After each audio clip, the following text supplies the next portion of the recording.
26년 4월 16일 블룸버그 텔레비전의 월스트리트 위크 프로그램에서 2008년 금융위기를 직접 경험한 전 미국 재무장관 헨리 폴슨이 매우 심각한 경고를 했습니다. 뉴스에서 그가 언급한 것을 보면요. 39조 달러에 달하는 미국 국가부채가 핵심인 미국 국채 시장을 흔들 수 있고 그로 인해 매우 거친 비상상황이 촉발될 수 있다라고 얘기한 바가 있고요. 20년 전 금융위기를 언급하며 그때보다 지금이 더 심각할 수도 있다라고 말하기도 했습니다. 이어서 월스트리트 위크 웹 프로그램의 발언을 한번 보겠습니다. This crisis is different, right? When you hit the wall and you're trying to issue treasuries and the Fed is the only buyer and the prices of the treasuries are going down and interest rates are up, that's a dangerous thing. And so the thing I am talking about now is we know, people say, when are you going to hit the wall? I obviously don't know. It's impossible to know. And when we hit it, it will be vicious. So we have to prepare for that eventuality. And I think we need an emergency break the glass plan, which is targeted and short-term on the shelf. So it's ready to go when we hit the wall. 쉽게 말하면 지금 국채를 사는 사람이 점점 줄고 있습니다. 그러면 결국 연준이 마지막으로 떠안게 되는데요. 연준은 국채를 사기 위해서 돈을 풀고 그만큼 시장에 돈이 많아지면서 인플레이션에 대한 압력이 커지죠. 이렇게 국채에 대한 신뢰가 떨어지면 사려는 사람은 더 줄고 연준은 더 많은 돈을 풀어야 합니다. 그럼 인플레이션은 더 심해지고 신뢰는 더 떨어지는 악순환이 반복되게 되죠. 이게 바로 지금의 거대한 국채 시장이 한계에 가까워지고 있다는 신호이고 폴슨은 이게 언제 터질지는 아무도 모른다고 말하고 있습니다. 그래서 중요한 건 그 전에 대비하는 거라고 말하고 있는 거죠. 그렇다면 폴슨은 왜 이런 말을 할까요? 그의 발언을 보면 미국 국채 잔액은 39조 달러에 달했고 10년물 국채 수익률은 4.3%입니다. 높은 수치죠. 그리고 이미 미 재무부는 3월부터 사상 최대 규모인 150억 달러의 국채 환매를 실시하고 있어요. 이렇게 국채를 다시 사들인다는 것은 국채가 잘 안 팔리니까 정부나 중앙은행이 직접 나서서 물량을 줄이고 있다는 겁니다. 그가 당연히 우려할 만한 상황이 지금 오고 있는 거죠. 그럼 저희에게 제일 중요한 금의 흐름은 어떻게 될지 한번 보겠습니다. 그의 발언 직전 금시세 흐름이 어땠냐면요. 4월 초에는 금값이 4,700달러였는데 중순쯤 되니까 4,800달러 근처까지 빠르게 올라갔었죠. 일주일 정도 사이에 100달러가 오른 건데 정부가 국채를 대규모로 사들이며 국채의 불안정함이 입증되니까 투자자들의 자금이 미 달러에서 금으로 좀 이동한 경향을 보였습니다. 폴슨의 4월 16일 발언은 이미 진행 중이던 이 금 상승의 배경에 있는 국채 위기를 경고한 것이라고 볼 수 있죠. 그런데 지금 금시세는 어떤가요? 24일에 4,600달러대까지 떨어지더니 지금은 4,700달러대를 유지하고 있고 4,500달러도 터치하고 있었습니다. 폴슨의 말대로라면 금값은 계속 올라야 되는데 왜 떨어지고 있을까요? 폴슨이 말한 상황이 며칠 사이에 달라진 건지 아니면 그가 틀린 건지 한번 점검을 해보겠습니다.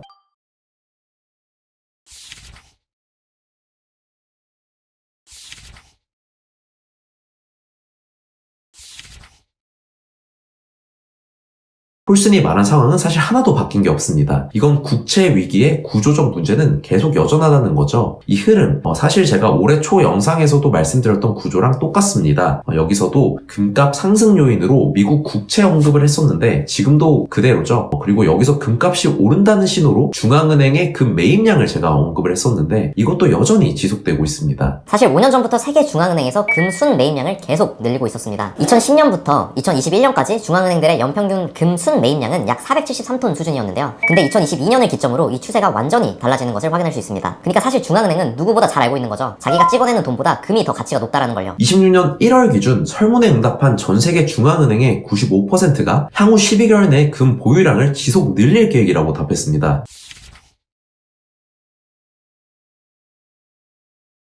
그리고 실제 중앙은행의 금 매입량은 25년 공식 발표로 863톤인데요. 여기서 중국의 미보고 매입을 포함하면 1237톤 정도로 추정됩니다. 그리고 26년 예상 수치도 보면 800톤이죠. 결론은 폴슨이 경고한 국채 문제도 아직 그대로입니다. 그리고 중앙은행도 여전히 달러와 국채의 신뢰도가 떨어지고 있다고 보고 금을 해지 자산으로 지속적으로 매입을 하고 있습니다.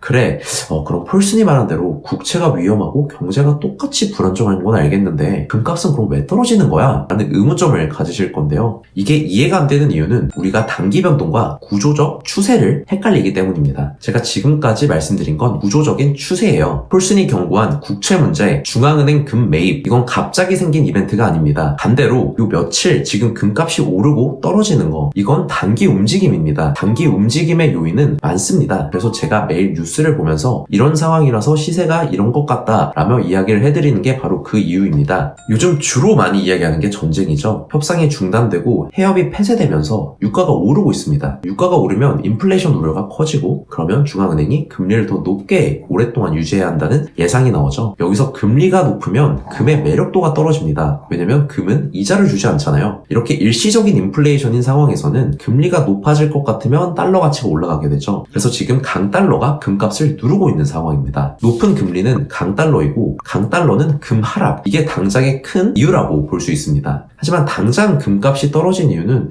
이런 단기적인 움직이긴 하지만 그렇다고 단기 움직임을 파악하는 게 불필요하다는 이야기는 아니죠. 이런 작은 흐름들이 쌓이면 우리가 보는 거시적인 흐름으로 연결되기 마련입니다. 하지만 제가 폴슨이 언급한 내용을 가져온 이유는 지금 당장은 금값이 떨어져도 구조적인 추세는 바뀌지 않았다는 겁니다. 시야를 확대해서 조금 더 생각을 해볼 수 있을 것 같아요. 금의 10년 흐름도 보면 큰 방향은 우상향이지만 중간중간 변동은 계속 있었습니다. 지금도 그 과정 중 하나일 수도 있고요. 10년 뒤를 지금 당장 단정하기는 너무나 어렵지만 이 방향을 보고 저처럼 장기 흐름에 주목하시는 분들도 분명 계신다고 생각합니다.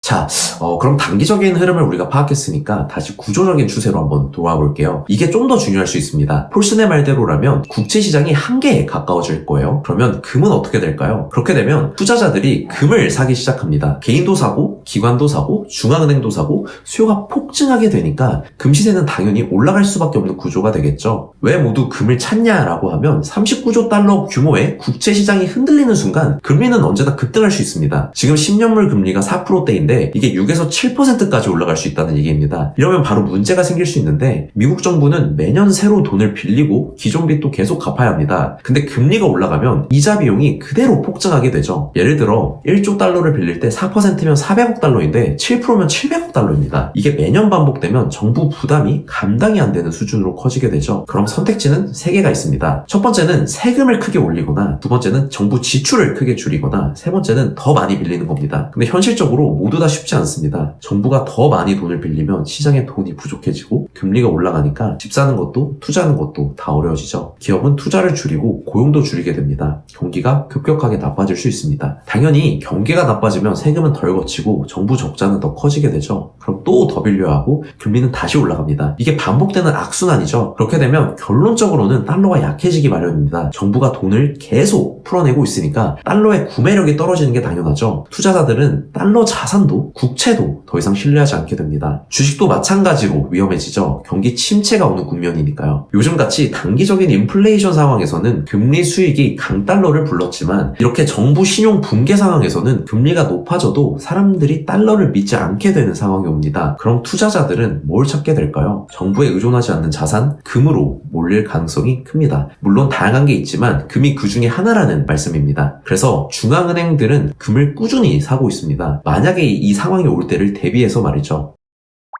지금까지 국채에 대한 구조적인 흐름을 보았습니다. 제가 드리고 싶은 말씀은 4월에 금이 조금 빠졌다고 해서 큰 흐름이 바뀌는 건 아니다라는 말씀을 드리고 싶습니다. 미-이란 이슈나 강달러 같은 것들은 지금 당장 시장을 흔드는 요인이긴 하지만 결국은 단기 변수에 가깝습니다. 반대로 국채 시장의 구조, 달러의 방향, 인플레이션 흐름은 5년, 10년 단위로 이어지는 이야기입니다. 그래서 제가 추천하는 방향은 첫째로는 큰 흐름을 보시는 게 좋습니다. 하루하루 뉴스나 금리값에 매도나 매수를 결정하면 안 되겠죠. 국채 시장이 어떻게 움직이는지, 중앙은행은 뭘 하고 있는지, 달러 흐름이 거시적인 환경에서 어떻게 바뀌는지를 보는 게 중요합니다. 물론 지금 전쟁 이슈, 유가 상승, 금리 변화와 같은 단기적인 변동은 전부 하나의 큰 흐름 안에 있는데요. 그래서 방향을 확인하는 건 당연히 필요합니다. 다만 단기 변동만을 보고 금이 떨어졌네, 팔아야 하냐가 아니라 이것도 큰 흐름 속에 하나의 장면이구나 라고 보시는 게 좋다고 생각합니다. 두 번째로는요, 중앙은행의 움직임을 지속적으로 보셔야 됩니다. 이 사람들은 단기 변동에 흔들리지 않습니다. 실제로 전 세계 중앙은행의 대부분이 앞으로도 금 보유를 더욱더 늘리겠다라고 보고 있죠. 이건 단순한 투자 판단 판단이 아니라 시스템을 어떻게 보고 있는지에 대한 신호라고 볼 수 있습니다. 세 번째로는 관점을 조금 길게 장기적인 관점으로 가져가셔야 합니다. 단기로는 오르기도 하고 내리기도 하지만 큰 구조를 보면 금이 주목받을 수밖에 없는 환경이 앞으로도 계속 만들어진다고 생각을 하고 있습니다. 달러, 인플레이션, 그리고 국채 문제까지 결국은 금으로 시선이 모일 수밖에 없는 구조가 만들어집니다. 그래서 지금 오르냐 내리냐보다는 나는 이 흐름을 어떻게 준비할 것인가, 그리고 언제부터 준비할 것인가가 더 중요합니다. 그리고 마지막으로 이건 제가 현장에서 직접 느끼는 부분인데요. 요즘 금 거래량을 보면 3월 이후로 거래량이 연말 연초에 대비해서 굉장히 많이 줄었습니다. 금 상승률이 다른 자산 대비 상대적으로 낮고요. 그리고 최근에는 가격도 조금 눌리고 있다 보니까 투자를 망설이는 분들이 확실히 늘어나고 있는 추세입니다. 그런데 모든 자산이 그렇듯이 확신이 있다면 오히려 가격이 빠질 때가 더 중요한 시기라고 생각하는데요. 그래서 단기적인 10% 내외의 움직임에 반응하기보다는 결국 이 자산이 앞으로 어떤 위치에 있을지를 먼저 보는 것이 중요합니다. 달러에 대한 신뢰가 흔들리거나 국가 신용에 대한 의문이 생길 때마다 시장은 항상 금을 찾았다는 점은 역사적으로 반복되어 왔던 흐름이니까요. 그렇다고 무조건 지금 사야 한다 이런 말씀을 드리려는 건 절대 아니고요. 다만 큰 흐름을 보셨을 때 금이라는 자산을 가져가도 되겠다라는 판단이 드신다면 시기를 맞추기보다는 꾸준히 관심을 두고 보시는 게 더 중요하다고 생각합니다.